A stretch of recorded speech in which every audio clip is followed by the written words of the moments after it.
Assalamualaikum warahmatullahi wabarakatuh. Perkenalkan, nama saya Muzizah Fitri, NIM 2021270026. Ilmu kalam secara harfiah, kalam berarti perkataan atau percakapan.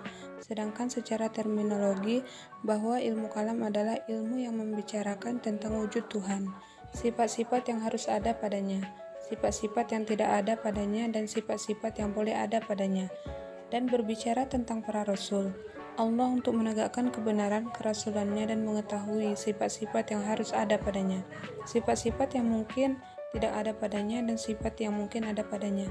Menurut Husain Tripoli, teologi adalah ilmu yang membahas tentang bagaimana menegakkan keyakinan agama Islam dengan bukti-bukti yang meyakinkan. Beberapa ulama memberikan pendapat yang berbeda-beda sesuai dengan argumen mereka masing-masing tentang definisi ilmu kalam. Menurut Al-Izmi, ilmu kalam adalah kemampuan untuk menetapkan akidah agama Islam dengan mengajukan argumen untuk melengkapkan keraguan-keraguan. Sejarah ilmu kalam. Ilmu kalam adalah salah satu dari 4 disiplin keilmuan yang telah tumbuh dan menjadi bagian dari tradisi kajian tentang agama Islam. 3 lainnya ialah disiplin-disiplin keilmuan fikih, tasawuf, dan falsafah. Jika ilmu fikih membidangi segi-segi formal, peribatan dari hukum, sehingga tekanan orientasinya sangat ekspositif mengenai hal-hal lahiriah, dan ilmu tasawuf membidangi segi-segi penghayatan dan pengalaman keagamaan yang lebih bersifat pribadi, sehingga tekanan orientasinya pun sangat esoteristik mengenai hal-hal batiniah. Kemudian ilmu falsafah membidangi hal-hal yang bersifat perenungan spekulatif tentang hidup ini dan lingkungan seluas-luasnya. Maka ilmu kalam mengarahkan pembahasannya kepada segi-segi mengenai Tuhan dan berbagai derivasinya. Karena itu ia sering diterjemahkan sebagai teologia, sekalipun sebenarnya tidak seluruhnya sama dengan pengertian teologia dan agama Kristen. Misalnya, dalam pengertian teologi dalam agama Kristen, ilmu fikih termasuk teologia.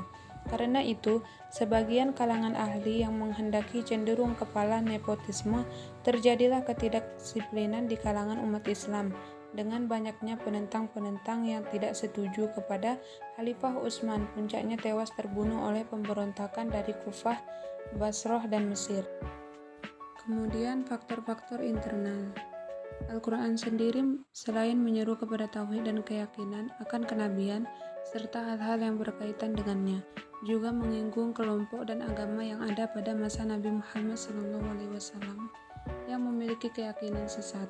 Al-Quran tidak membenarkan keyakinan mereka dan membantah alasannya, antara lain: yang pertama, golongan yang mengingkari agama dan adanya Tuhan, dan mereka mengatakan bahwa yang menyebabkan kebinasaan dan kerusakan hanyalah waktu saja.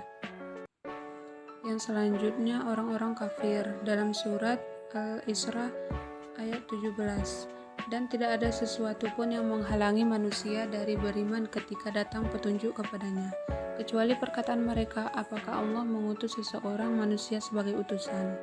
Yang keempat, golongan orang-orang munafik. Dalam Quran surat Al-Imran ayat 3, kemudian setelah kamu berduka cita, Allah menurunkan kepada kamu keamanan atau berupa kantuk yang meliputi segolongan daripada kamu. Kemudian segolongan lagi telah dicemaskan oleh diri sendiri mereka. Mereka menyangka dan tidak benar terhadap Allah seperti sangkaan jahiliyah. Mereka berkata, apakah ada bagi kita barang sesuatu hak campur tangan dalam urusan ini?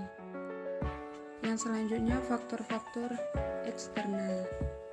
Banyak dari diri orang-orang pertama yang masuk Islam adalah orang-orang Yahudi, Kristen, dan lain-lain. Dan bahkan beberapa dari mereka adalah sarjana. Setelah mereka tenang dari tekanan kaum muslimin, mereka mulai mempelajari kembali keyakinan agama mereka dan berkembang menjadi Islam. Ismul Nububiyah, hubungan yang memperhatikan antara kholik dengan makhluk. Dalam hal ini membicarakan tentang utusan-utusan Tuhan atau petugas-petugas yang telah ditetapkan Tuhan melakukan pekerjaan tertentu, yaitu malaikat. Wahyu-wahyu yang disampaikan oleh Tuhan sendiri kepada para rasulnya, baik secara langsung maupun dengan perantara malaikat.